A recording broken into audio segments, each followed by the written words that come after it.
The moment a client stops trusting the person across the table, the contract is already dead. Rain slid slowly down the enormous glass windows of the 42nd floor conference room, overlooking Midtown Manhattan, while silver afternoon light reflected across polished marble floors and dark walnut walls inside the headquarters of Harrow Global Consulting. Beyond the skyline, heavy February clouds rolled between skyscrapers while traffic crawled beneath glowing streetlights far below the towering office tower. Inside the boardroom, however, nobody noticed the weather anymore. Every person seated around the long black conference table was focused entirely on the negotiation binder open in front of me. 24 years building enterprise relationships had taught me something most executives never fully understand. Billion-dollar deals are rarely won through numbers alone. They are won through trust accumulated quietly over years, while everyone else obsesses over quarterly presentations and ego. Across the table sat representatives from Vantage Meridian Logistics, the largest transportation infrastructure client Harrow Global had pursued in over a decade. The contract value alone exceeded $400 million over 6 years, but the real value stretched much deeper. Whoever secured Vantage Meridian would dominate infrastructure consulting across the Northeast Corridor for the next decade. The room smelled faintly of espresso, leather portfolios, and expensive cologne, while muted city light reflected softly across crystal water glasses positioned carefully beside legal briefing folders. I adjusted the final contract draft calmly, while Vantage Meridian's chief operations officer studied the revised infrastructure proposal beside me. "These continuity protections are exactly what we needed," he said quietly while reviewing the final pages. Around the table, Harrow executives visibly relaxed for the first time all afternoon. They thought the difficult part was over. That was always the dangerous moment in negotiations, the moment executives mistake progress for ownership. I closed the binder gently and offered a polite smile. "Our implementation teams can begin transition planning immediately after signatures finalize." Across the room, younger executives exchanged subtle glances filled with the kind of confidence people develop after inheriting momentum they never personally created. I recognized the look instantly because corporate culture produces the same personality in every generation. Young men promoted too quickly often believe relationships belong to logos instead of people. At the far end of the conference table, Senior Managing Director Ethan Mercer leaned back slowly in his chair beneath the recessed executive lighting, while adjusting the cuffs of his charcoal suit jacket. 41 years old, brilliant with presentations, dangerous with ego. Ethan had spent the past year trying to modernize Harrow Global's executive structure by quietly removing older leadership he viewed as outdated.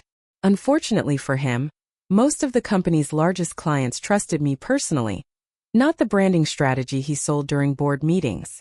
"Actually," Ethan interrupted suddenly while folding his hands across the polished conference table, "before we move forward, there is an internal leadership update we should address." The room shifted immediately. Subtle, but noticeable. Across from me, Vantage Meridian executives slowly looked up from their contract binders, while rain continued sliding down the Manhattan skyline outside the towering windows. I remained still. Ethan smiled with the polished confidence of a man who believed the room belonged to him now. "Claire Kensington will no longer be overseeing this account moving forward." Silence settled instantly across the conference room. Not confusion. Shock. The kind that changes air pressure inside a room before anyone speaks. Ethan continued casually, almost proudly. "Harrow Global is restructuring enterprise negotiations under a younger strategic leadership model." There it was. Public humiliation disguised as modernization. Across the table, the Vantage Meridian executives stopped moving entirely. Even the legal teams looked uncomfortable now. I sat quietly beneath the cold executive lighting, while Ethan pushed a thin folder across the table toward me without meeting my eyes directly. Termination documentation. Mid-negotiation. In front of the client I spent 7 years building trust with personally. Rain hammered softly against the windows overlooking Manhattan, while nobody at the table touched their coffee or legal binders anymore. Ethan finally smiled toward the clients again. "Naturally, our team remains fully committed to continuing this partnership without interruption." Nobody responded, because deep down every experienced executive in the room understood exactly what Ethan Mercer failed to recognize before destroying his own deal publicly. You can replace an employee overnight, but you cannot replace 24 years of trust while sitting in the same chair where you just humiliated the woman who built it. Rain continued falling across Midtown Manhattan long after the conference room doors closed behind me that afternoon. Down below the towering glass headquarters of Harrow Global Consulting, yellow taxi lights reflected across wet streets while freezing wind moved between crowded sidewalks beneath enormous digital billboards glowing against the dark February sky. I stood quietly beneath the covered entrance of the building with my navy wool coat folded over one arm and 24 years of institutional loyalty reduced to a thin termination folder tucked beneath my hand. Funny how corporations always use the same cheap paper when ending careers that built their reputation. Across the street, traffic crawled through rain-soaked intersections while my phone remained completely silent for almost 15 minutes after the boardroom humiliation. Then finally it vibrated. Not human resources. Not Ethan Mercer. Vantage Meridian Logistics. I stared briefly at the caller identification before answering calmly. Claire Kensington speaking. The voice on the other end belonged to Daniel Whitaker, Chief Operations Officer for Vantage Meridian. His tone sounded far quieter than it had inside the conference room. Claire, are you available to talk privately? Rain moved softly against the black car windows lining the Manhattan curb while pedestrians hurried beneath umbrellas through the cold evening streets. I am listening, I replied gently. Silence lingered briefly before he spoke again. What exactly happened in there? Interesting question. Not because he lacked intelligence. Because experienced executives already know the answer before asking. They simply want to measure honesty. Leadership decided institutional experience no longer fits their modernization strategy. I answered calmly while watching steam rise from subway grates beneath the rain. Daniel exhaled quietly through the phone. You negotiated this contract for 7 years. Yes. And they terminated you in front of the client. Also yes. Another silence followed immediately. Across the street, headlights reflected across wet Manhattan pavement beneath the freezing rain. Then Daniel finally asked the question Ethan Mercer never considered before destroying his own deal publicly. Are you all right? I closed my eyes briefly after hearing that because respect always reveals itself in small moments. Not executive speeches. Not branding presentations. Simple human decency. I will be, I answered softly. Inside Harrow Global headquarters above us, however, panic had already started spreading across executive floors beneath recessed lighting and emergency conference calls. Less than 30 minutes after my departure, Vantage Meridian suspended final signature authorization on the $400 million contract pending strategic reassessment discussions. Legal teams stopped processing implementation schedules immediately. Financial projections froze. Investor relations requested clarification. Younger executives who celebrated my removal during the meeting suddenly discovered client trust behaves differently than internal office politics. Ethan Mercer apparently spent the next 2 hours trying to reassure Vantage Meridian leadership that Harrow Global remained fully prepared to continue negotiations without interruption. Unfortunately for him, he fundamentally misunderstood why the deal existed in the first place. The client never trusted Harrow Global completely. They trusted me. Around 8 o'clock that evening, I finally arrived home at my Upper West Side apartment overlooking the Hudson River. While freezing rain streaked softly across the floor-to-ceiling windows beyond the dark living room skyline, the city glowed silver beneath storm clouds rolling across Manhattan, while ferries moved slowly through Black River water below. My apartment felt strangely quiet without non-stop negotiation schedules and executive briefing calls filling every hour. I placed the termination folder calmly onto the kitchen counter beside untouched mail and removed my heels slowly against the hardwood floor. 24 years building one of the most profitable client portfolios in the company, only to be publicly discarded by a man too arrogant to recognize the difference between corporate ownership and personal trust. My phone vibrated again. This time another Vantage Meridian executive. Then another. 3 calls within 20 minutes. Not one from Harrow leadership. Interesting. Very interesting. Around midnight, while rain continued falling against the Manhattan skyline outside my apartment windows, Harrow Global received official notice that Vantage Meridian was postponing all contract finalization discussions indefinitely. No timeline provided. No explanation beyond relationship continuity concerns. Somewhere high above Midtown inside expensive executive offices glowing against the stormy New York skyline, Ethan Mercer was finally beginning to understand the most dangerous mistake a corporation can make during negotiations. Never humiliate the person your client actually came to trust. By Wednesday morning, the atmosphere inside Harrow Global Consulting had shifted from executive confidence to controlled panic beneath the towering Manhattan skyline. Rain still covered the city streets below while dark clouds rolled between glass skyscrapers overlooking Midtown traffic and glowing financial district billboards. Inside the executive floors of Harrow headquarters, however, nobody discussed modernization strategy anymore. The only conversations happening behind closed conference room doors involved one question.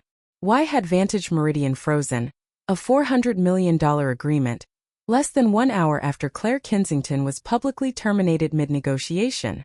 Younger executives moved carefully now through marble hallways carrying compliance binders and investor briefing folders, while senior leadership attempted damage control across non-stop conference calls. The problem was not simply the delayed contract anymore. The problem was uncertainty. Large enterprise clients do not suspend negotiations quietly, unless something deeper has been damaged beneath the surface. Upstairs inside the primary executive conference room overlooking the rain-soaked Manhattan skyline, Ethan Mercer stood beside a glowing presentation screen reviewing updated negotiation metrics, while board members studied the frozen contract timeline in visible frustration. Have they provided clarification? One board advisor finally asked sharply. Ethan adjusted his cufflinks slowly before answering. Vantage Meridian claims they are reassessing long-term relationship continuity. Relationship continuity? Interesting phrase. Especially considering Claire Kensington spent 24 years personally building that relationship while executives above her focused on branding strategies and quarterly optics. Across the conference table, investor relations directors exchanged uneasy glances beneath cold recessed lighting. Did anyone actually ask why they reassessed immediately after Claire's termination? Silence settled across the room because deep down everyone already suspected the answer. Younger executives convinced themselves clients belong to logos instead of people. Unfortunately for Harrow Global, enterprise trust does not transfer automatically when leadership humiliates the woman protecting it publicly. Meanwhile, across town on the Upper West Side, pale winter sunlight reflected softly against the Hudson River outside my apartment windows while I sat quietly beside the kitchen counter reviewing old client notes and archived implementation strategies accumulated across nearly 2.5 decades of negotiations. My phone rested nearby beside untouched coffee, while Manhattan traffic moved slowly below through rain-covered streets. Vantage Meridian had not signed with Harrow Global because of pricing advantages alone. They stayed because every operational crisis over 7 years was solved honestly, calmly, and personally. That kind of trust cannot be replaced through executive restructuring slides. Around 11:30, another private call arrived from Daniel Whitaker. This time his voice sounded far more direct. Claire, I need to ask something carefully. I remained quiet. Did Harrow leadership involve you at all before removing you from negotiations? Outside the apartment windows, ferries moved slowly across the gray Hudson beneath the heavy winter sky. No, Ian Suarat calmly. Another silence followed. Then quietly, that confirms what we suspected. There it was. The real shift finally happening beneath the surface. Vantage Meridian was no longer evaluating contract terms. They were evaluating character. Large infrastructure corporations understand something inexperienced executives rarely learn until too late. If leadership publicly humiliates the person protecting your account, eventually they will betray the client too. Daniel lowered his voice slightly before continuing. Our board is concerned your removal signals deeper instability inside Harrow Global. I almost smiled hearing that because they were absolutely correct. Your board is asking the right questions, I replied softly. Across Midtown Manhattan, however, Ethan Mercer still believed this situation could be repaired through aggressive negotiation scheduling and executive reassurances. He did not understand the damage yet because men like Ethan confuse access with loyalty. He thought the client attended the meeting for Harrow Global. In reality, they attended because they trusted the woman sitting at the center of the table. Around 4 o'clock that afternoon, Vantage Meridian officially suspended all negotiations with Harrow pending executive review. Financial analysts immediately noticed. Internal investor channels started circulating concerns. And somewhere high above the rainy Manhattan skyline, inside a polished executive office filled with expensive furniture and strategic ambition, Ethan Mercer was finally learning the difference between controlling a contract and earning the trust behind it. Thursday evening settled heavily across Manhattan while freezing rain streaked down the towering glass exterior of Harrow Global Consulting overlooking the crowded streets below. Inside the executive floors, the atmosphere had deteriorated from concern into visible instability.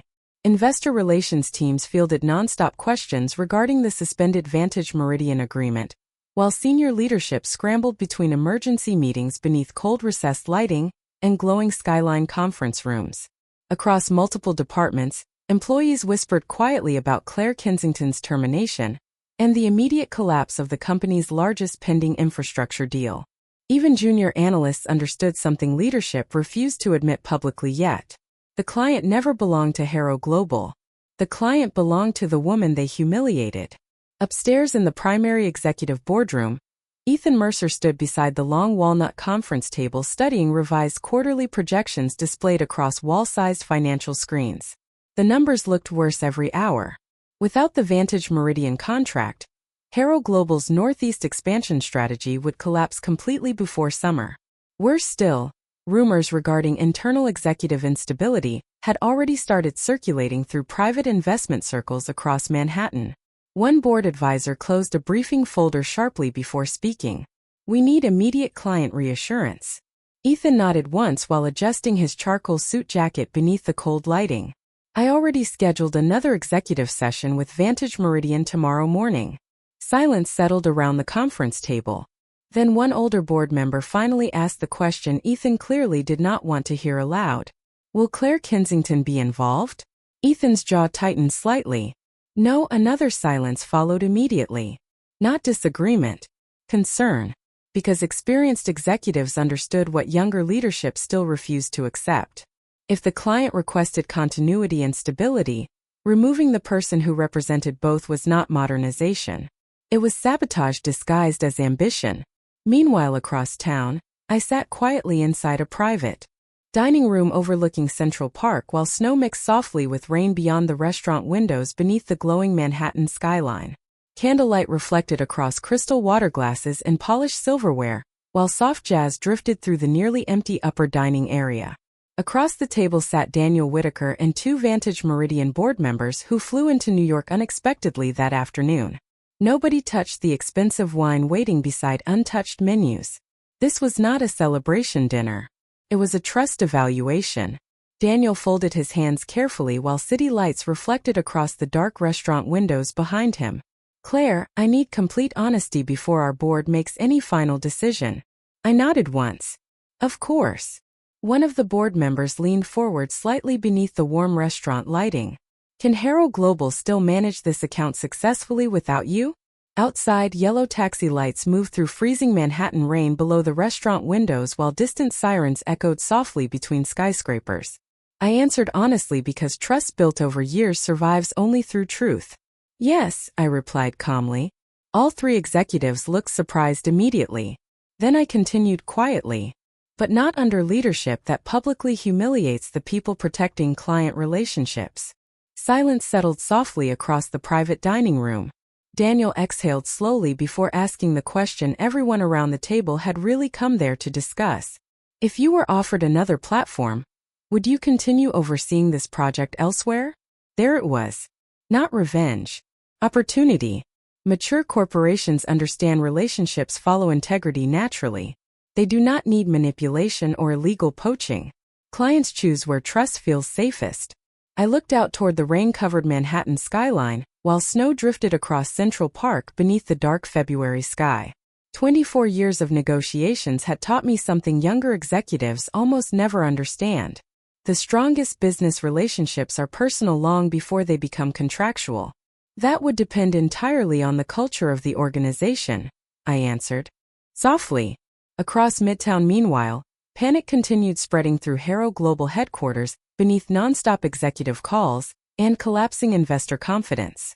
Ethan Mercer still believed he could recover the account through aggressive leadership positioning. Unfortunately for him, Vantage Meridian was no longer evaluating proposals. They were evaluating character.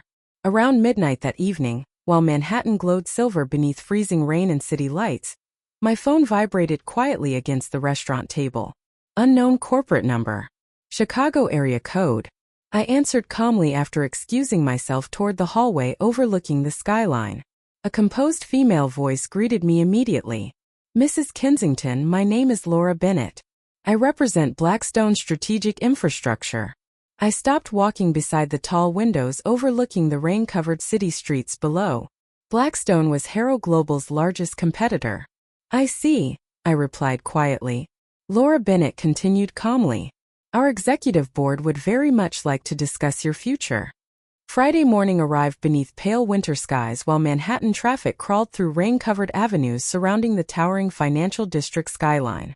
Inside Harrow Global Consulting, however, nobody cared about weather forecasts anymore. The entire executive structure now revolved around one terrifying possibility: leadership had created themselves. Vantage Meridian was preparing to walk away permanently. Across the upper executive floors, conference rooms remained occupied non-stop, while legal teams reviewed exposure reports tied to the suspended infrastructure agreement. Investor relations departments prepared damage control language for institutional shareholders, while younger executives suddenly avoided discussing modernization strategy entirely. Funny how quickly ambition becomes quiet once millions of dollars begin disappearing beside your own reputation. Upstairs in Ethan Mercer's office overlooking Midtown, tension hung heavily beneath cold recessed lighting while financial projections glowed across multiple wall monitors beside untouched espresso cups and scattered negotiation binders. Ethan stood near the windows watching rain move between skyscrapers below, while two senior board advisors reviewed overnight updates from Vantage Meridian. "No movement?" Ethan asked sharply without turning around. One advisor closed the briefing folder carefully. "No commitment." No rejection either. Which was worse? Enterprise clients reject deals quickly when problems are temporary. They hesitate quietly when trust itself has been damaged. Across Manhattan, meanwhile, I sat inside the executive conference suite of Blackstone Strategic Infrastructure, overlooking the Hudson River beneath steel-gray February skies. The atmosphere felt dramatically different from Harrow Global. Quieter. More disciplined. Less obsessed with appearances. Around the polished conference table sat Blackstone's executive leadership team, reviewing operational reports and infrastructure maps tied to major Northeast transportation systems. Nobody interrupted each other. Nobody performed confidence theatrically. Experienced organizations rarely need to. Laura Bennett folded her hands calmly before speaking. "Mrs. Kensington, we are not interested in symbolic recruitment." I remained silent. "We are interested in relationship stability and operational continuity." There it was again. Continuity. The exact concept Ethan Mercer failed to understand before detonating his own negotiation publicly. One executive slid a thin proposal folder gently across the conference table beneath the soft executive lighting. "Blackstone would like to offer you executive director authority over enterprise infrastructure negotiations." Outside the towering windows, ferries moved slowly across the gray Hudson River, while rain covered the Manhattan skyline beyond. I opened the folder carefully. Expanded authority. Full strategic oversight. Multi-state operational autonomy. More importantly, respect. Real respect. Not performative corporate praise followed by public humiliation, the moment someone younger wanted faster advancement. Laura watched quietly while I reviewed the proposal. "You already understand the Vantage Meridian account better than anyone in the industry," she continued calmly. "And frankly, we believe their loyalty was always tied to you personally. Honest. Direct. No executive games." That alone separated Blackstone from Harrow Global already. Meanwhile, across town, Ethan Mercer entered another emergency negotiation call with Vantage Meridian leadership from the same boardroom where he publicly terminated me 48 hours earlier. Rain streaked against the enormous conference room windows while legal advisors and board members filled the room beneath tense silence. Daniel Whitaker appeared across the large video display beside two senior Vantage Meridian executives. Ethan adjusted his tie confidently before beginning another rehearsed reassurance speech regarding Harrow Global's operational stability. Daniel interrupted him less than 3 minutes into the meeting. "Before we continue," he said calmly, "has Claire Kensington been reinstated to negotiations?" Silence swallowed the room instantly. Ethan's expression hardened beneath the cold executive lighting. "No." Daniel nodded once slowly. "Then Vantage Meridian is suspending all future discussions effective immediately." Across the boardroom table, legal teams stopped writing. Nobody moved. Nobody spoke. Rain hammered softly against the glass Manhattan skyline, while Ethan stared at the video screen in visible disbelief. "You are terminating negotiations over one employee?" he asked sharply. Daniel Whitaker remained perfectly calm. "No, Mr. Mercer."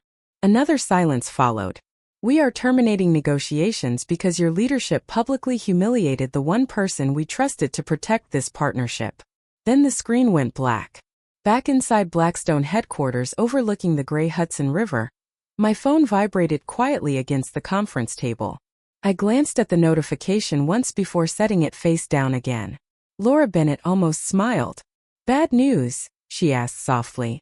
Outside the towering windows, rain moved across the Manhattan skyline beneath heavy winter clouds. "Not for me," I answered calmly.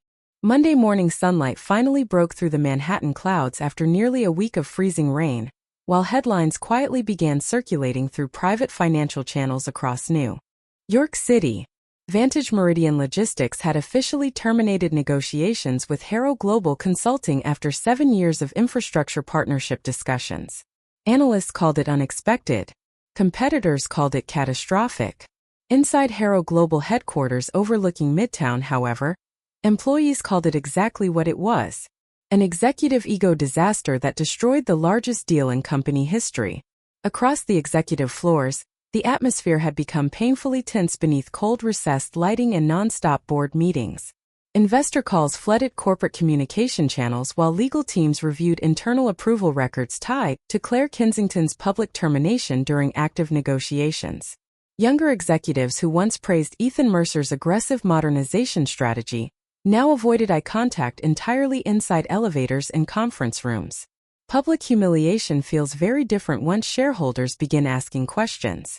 Upstairs in the main boardroom overlooking the bright Manhattan skyline, Ethan stood rigidly beside a wall display showing updated financial exposure projections, while board members studied investor reaction reports in visible frustration. "How much did we lose?" one advisor finally asked quietly. A financial analyst swallowed carefully before answering. "Projected direct exposure exceeds $200 million over 5 years." Silence settled heavily across the room.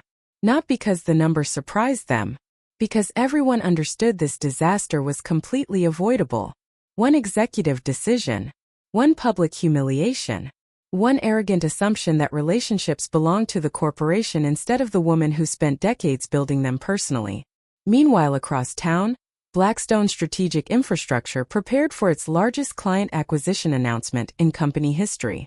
Inside the executive negotiation suite overlooking the Hudson River, polished presentation materials covered the long walnut conference table, while legal teams finalized revised infrastructure agreements beneath warm lighting and sweeping skyline views. The atmosphere felt focused instead of frantic, calm instead of defensive, respectful instead of performative.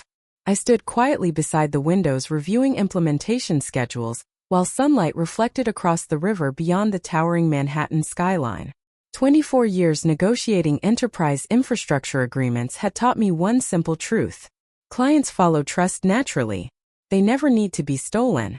Laura Bennett entered the conference room carrying the final transition documents beneath one arm, while city traffic moved below the glass towers outside. "Vantage Meridian confirmed transfer authorization this morning," she said calmly. There it was. Official now. The largest infrastructure client Harrow Global ever pursued had chosen to follow the woman their executives publicly humiliated during negotiations. Not because of revenge, because trust migrates toward dignity. Across Manhattan, Harrow Global employees learned about the transfer almost immediately through internal investor alerts and industry reports. Hallways fell quiet. Conference rooms emptied. Senior leadership locked themselves into governance sessions, while financial analysts revised annual projections downward across multiple divisions. Ethan Mercer reportedly attempted to blame client instability during emergency board review discussions. Unfortunately for him, Vantage Meridian executives provided written clarification explaining exactly why they left. We no longer possess confidence in leadership judgment after witnessing the public removal of the executive who built and maintained this relationship with integrity for 7 years. Brutal, professional, impossible to dispute. Around noon, while Manhattan glowed beneath rare winter sunlight outside the Blackstone headquarters windows, my former assistant quietly entered the conference room carrying updated briefing folders. She stopped briefly before smiling warmly. You know, half the operations staff at Harrow are secretly celebrating right now. I almost laughed hearing that because institutions always reveal their real loyalties after power shifts publicly. People are not celebrating failure, I replied softly while reviewing the final contract pages. They are relieved someone finally exposed it. Across Midtown meanwhile, Harrow Global's board launched a formal governance review into Ethan Mercer's leadership conduct and negotiation handling procedures. Investors demanded accountability. Internal departments demanded structural reform. Younger executives suddenly rediscovered respect for institutional experience now that losing it had become measurable financially. Later that evening, while sunset reflected gold across the Hudson River outside the towering Blackstone offices, I signed the final executive transition agreement calmly beneath the warm conference room lighting. 7 years building trust. One reckless executive decision. And now the biggest client in Harrow Global history officially belongs somewhere else entirely. Not because I stole anything. Because the corporation forgot the difference between controlling contracts and earning loyalty. Tuesday evening settled softly across Manhattan, while golden winter light reflected against the towering glass skyline overlooking the Hudson River. Inside Blackstone Strategic Infrastructure headquarters, the atmosphere felt energized in a way Harrow Global never managed during my final years there. Employees moved with focus instead of fear. Executive meetings revolved around operational strategy instead of personal image management. Most importantly, leadership understood something corporations often forget after growing too comfortable with success. Relationships are not assets sitting inside databases. They are trust agreements built slowly between human beings over time. Upstairs in the executive negotiation suite, I reviewed final implementation schedules for the Vantage Meridian transition, while soft jazz drifted through the quiet office floor beneath warm recessed lighting. Outside the massive windows, ferries crossed the darkening Hudson while Manhattan traffic glowed below through pale February twilight. Across the conference table sat Daniel Whitaker and several senior Vantage Meridian executives, discussing infrastructure rollout timelines with Blackstone leadership. The energy in the room felt completely different from the tension-filled meetings at Harrow Global only. Days earlier, nobody performed authority here. Competence spoke for itself naturally. Daniel closed the final agreement binder carefully before leaning back in his chair beneath the skyline lights. "Claire," he said quietly, "our board asked me to tell you something personally." I looked up calmly. "All right." He smiled faintly while city lights reflected across the conference room glass. "The moment Harrow Global removed you publicly, we knew the partnership was already finished." Silence settled softly around the room after that. Not awkward silence. Honest silence. Because everyone present understood exactly what he meant. Experienced clients do not panic over staffing changes. They panic when leadership demonstrates bad judgment publicly. One Blackstone executive folded his hands thoughtfully before speaking. Honestly, Harrow Global probably believed this was about money. Daniel almost laughed hearing that. "No," he replied calmly. "It was about trust." There it was again. The word younger executives spend entire careers underestimating until it destroys them financially. Across Midtown meanwhile, Harrow Global continued collapsing beneath governance investigations and investor pressure tied directly to Ethan Mercer's failed negotiation handling. Internal reports regarding the Vantage Meridian loss spread rapidly across private executive circles, while corporate media outlets quietly began discussing leadership instability concerns surrounding the company's modernization initiative. Several senior employees reportedly resigned already. Others simply stop defending leadership decisions entirely. Public authority disappears very quickly once competence becomes questionable. Around 8 o'clock that evening, my phone vibrated quietly against the polished conference table beside implementation documents and untouched mineral water. Unknown number. Harrow Global Executive Office. I answered calmly after excusing myself toward the windows overlooking the glowing Manhattan skyline. Ethan Mercer's voice greeted me immediately. He sounded exhausted now. Smaller somehow. Claire. I remained silent. Snow drifted lightly between skyscrapers outside while river lights shimmered across the dark Hudson below. I would like to discuss resolving this situation professionally, he continued carefully. Interesting phrasing considering he publicly terminated me mid-negotiation less than a week earlier. The situation already resolved itself, I replied quietly. Another silence followed. You cost us our biggest client, Ethan finally said. There it was. Still blaming the wrong person. I looked out across Manhattan while snow moved softly through the city lights beneath the dark winter sky. No, Ian Suarat calmly. You lost your biggest client the moment you humiliated the person protecting the relationship. He said nothing after that because deep down he finally understood the truth. Vantage Meridian never followed me because I manipulated them. They followed because trust naturally moves toward the person who earned it honestly. Somewhere below us, taxis rolled through snowy Manhattan streets while executive towers glowed against the winter skyline. Harrow Global would survive eventually. Most corporations do. But Ethan Mercer's version of leadership was already finished. Not because of one failed negotiation. Because he exposed something investors, employees, and clients never forget once they see it clearly. A leader who cannot recognize the value of trust before destroying it publicly should never control relationships worth protecting in the first place. 3 months later, Manhattan shimmered beneath clear spring sunlight while ferries crossed the Hudson River beside the glowing skyline outside Blackstone's strategic infrastructure headquarters. The brutal winter storms that covered the city during the collapse of Harrow Global's biggest negotiation disaster had finally disappeared, replaced by warmer air drifting through crowded sidewalks and busy avenues below the towering financial district glass towers. Inside Blackstone, however, one thing had not changed. Stability. Respect. Focus. The exact qualities missing from Harrow Global long before Ethan Mercer destroyed his own reputation trying to humiliate the woman protecting the company's most important relationship. Upstairs on the executive floor, sunlight poured. Across the long walnut conference table, inside the primary negotiations suite, while implementation teams finalized the final operational phase of the Vantage Meridian infrastructure transition. What began as a suspended contract had now evolved into the largest enterprise partnership Blackstone had secured in nearly 15 years. Revenue projections exceeded expectations. Expansion plans accelerated across the Northeast Corridor. More importantly, trust remained intact because nobody inside Blackstone confused leadership with performance theater. I stood quietly beside the floor-to-ceiling windows overlooking the Hudson River, while city light reflected softly across the polished conference room glass. Below, Manhattan moved with its usual endless rhythm of traffic, construction noise, and impatient ambition. Funny how corporations always believe they are permanent while the people inside them quietly shape everything that matters.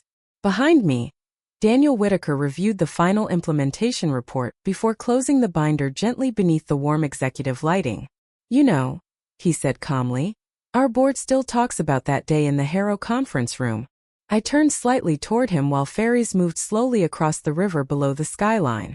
I imagine they do. He smiled faintly. Honestly, I think Ethan Mercer believed the contract already belonged to him. There it was again. The same fatal misunderstanding that destroyed Harrow Global's future in less than 1 hour. Younger executives often inherit momentum and mistake it for ownership.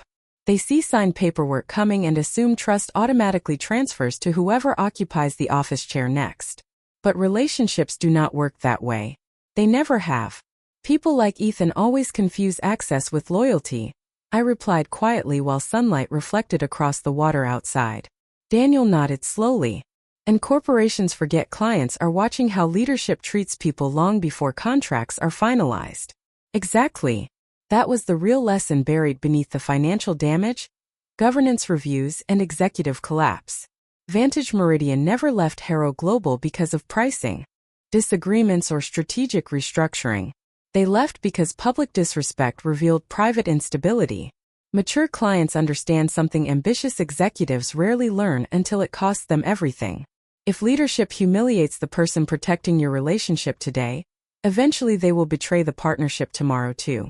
Across town, meanwhile, Harrow Global continued rebuilding beneath new governance leadership and emergency cultural reforms demanded by investors after the Vantage Meridian disaster became public inside financial circles. Ethan Mercer officially resigned 6 weeks earlier following board investigations tied to executive misconduct and failed negotiation oversight. Several younger restructuring executives disappeared quietly alongside him. Corporate media called it organizational restructuring. Employees called it consequences. Around noon, one of Blackstone's younger negotiation directors entered the conference suite carrying revised expansion reports beneath one arm. Early 30s. Intelligent. Ambitious. But unlike Ethan, he still listened before speaking. "Mrs. Kensington," he asked carefully, "after everything that happened, do you ever regret staying in corporate negotiations this long?" Outside the windows, spring sunlight illuminated the Manhattan skyline while boats moved across the Hudson beneath the bright afternoon sky. I thought about the question honestly. 24 years of negotiations. Endless airports. Executive dinners. Contract wars. Institutional politics. And one public humiliation that nearly destroyed the largest deal in Harrow Global history, because leadership forgot trust cannot be inherited through titles. No, iyan suarat sufli. The young director looked surprised. I smiled faintly while city light reflected across the glass skyline beyond the river. Because eventually every corporation reveals what it truly values. Silence settled comfortably around the conference room after that. Below us, Manhattan continued moving beneath clear spring skies while sunlight washed across the financial district towers surrounding the Hudson River. Somewhere inside another polished boardroom filled with ambitious executives and expensive furniture, someone was probably preparing to underestimate the quiet older woman sitting near the center of the table again. And somewhere else, another corporation was about to learn the same expensive lesson Harrow Global learned too late. The most valuable relationship inside any company is never the contract itself. It is the person who spent years earning the trust behind it before anyone important noticed.